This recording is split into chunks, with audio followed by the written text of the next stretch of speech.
Ho aminareo anery havana ny fahasoavana sy ny fiadanana avy amin'ilay Andriamanitra ray sy Jesoa Kristy tompontsika. Amen. Mitafy ny fiadin'ny mazava. Mitafy ny fiadin'ny mazava. Zany no asongadiny nofinainantsika amin'izao andro farany amin'ity volana Oktobra ity, ao amin'ny bokin'ny Romanina toko 7:10, ny 1:1:10 hatramin'ny 4:10. Vakintsika ary amin'ny anaran'i Jesosy Tompo manao hoe: ary tokony hanao izany indrindra isika, satria fantatsika ny andro fa ankehitriny izao dia ora tokony foazanareo amin'ny fahatoriana, fa ankehitriny ny famonjenantsika dia akaiky noho ny tamin'ny andro vao ninoantsika. Efa ho lasa ny alina, ka efa mby akaiky kokoa ny andro, koa aoka ariantsika ny asan'ny maizina, ka hitafitsika ny fiadian'ny mazava. Aoka isika hitondra tena tsara toy ny amin'ny andro, tsy amin'ny filalaovan'ny ratsy, na amin'ny fahamamona, tsy amin'ny fijangajangana, na amin'ny fijejojejoana, tsy amin'ny fifandirana, na amin'ny fialonana, fa hitafio Jesoa Kristy Tompo, ary aza miay ny amin'ny nofo ahatanteraka ny filany. Ray Masino, manamasinanay amin'ny fahamarinana, ny teninao no fahamarinana. Amen. Mitafy ny fiadian'ny mazava. Zany ry havana no amaranantsika ity volana nibanjinantsika ny lohahevitra manao hoe ahoreno ao amin'ny Tompo ny fianakaviana.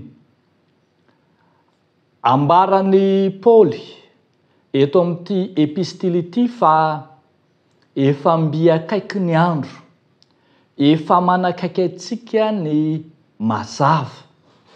Arak'izany dia ny fitafian'ny mazava no mendrika anaovana. Marina fa nilona sy nilomano tao anatin'izao tontolo izao sy ny tontolon'ny aizina feno faharatsiana sy nilona tao anaty fahotana isika zanak'olombelona. Marina fa tandravadikoditra amin'ny zanak'olombelona mihitsy ny fahotana, satria ambara fa efa samy nanota izy rehetra. Saingy ankehitriny kosa, efa tongotra ny andro, efa fotoana izao, ambara mazava eto, lasa ny alina, tonga ny mazava, koa mendrika raha ny fitafian'ny mazava no hotafitsika. Ny fitafian'ny alina dia anaovana amin'ny andro alina irery ihany, fa mahamenatra ary tonga manala baraka kosa raha entina miantsena ny fitafiana amin'ny alina, tahaka ny akanjomandro ohatra, tsy entina miantsena na entina miasa na anao ny adidy aman-draharaha. Ambara zany fa mifarana ao anatin'ny tontolon'ny alina ny fitafian'ny maizina, fa hosalorana kosa ny fitafian'ny mazava rehefa mby amin'ny mazava isika.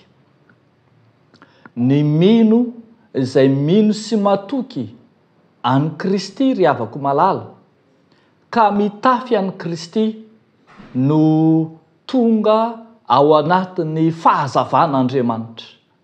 Arak'izany dia ireo mpino mino sy mitafy any Kristy ireo no mitafy ny fiadin'ny mazava, mitafy ny fitafian'ny fahazavana, ary ambara eto mihitsy aza fa i Jesoa Kristy Tompo mihitsy io fitafiany mazava io izay tsy mifandraharaha, tsy manana marimaritra iraisana amin'ny fitafian'ny alina. Fitafian'ny alina izay mifandraika amin'ny nofo, amin'ny tena maha-olombelona fotsiny tsotro zao, eny mifaningotra amin'ny fahotana aza. Ny fitafian'ny alina izay maneho ny vokatry ny nofo fotsiny tsotro zao, tanysaina eo amin'ny 17 fa tokony hialana, zany hoe hotapahana ny fifandraisana aminy, dia ny filalaovan'ny ratsy, ny fahamamona, ny fijangajangana, ny fifandirana, eny ny fialonana sy ny fijejojejoana.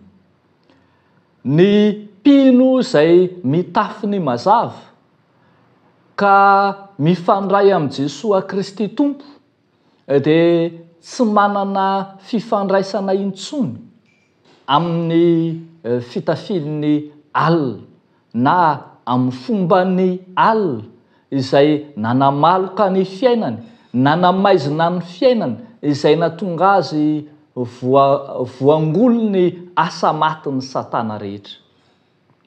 Eo amin'ny fotoana izay ifamatoram-piainana amin'ny Kristy arak'izany no andraisana ny fahazavana ny fahazavany Jesosy Kristy Tompo, lay mampamirapiratra ny tavany amin'izay mino sy mahatoky azy.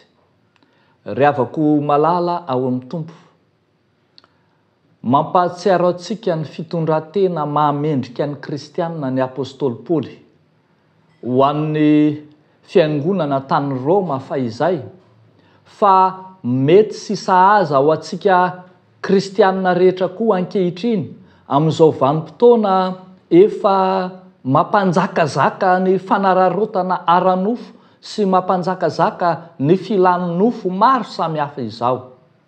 Mampahatsiaro antsika ny tenin'Andriamanitra, eny mitarika antsika hiova fitafiana, hisolo akanjo amin'izay, fa efa mazava izao ny andro. Efa fiainanao amin'ny Kristy, nanovan'i Kristy atsika no mamendrika atsika koa hitafy ny fitafian'ny mazava.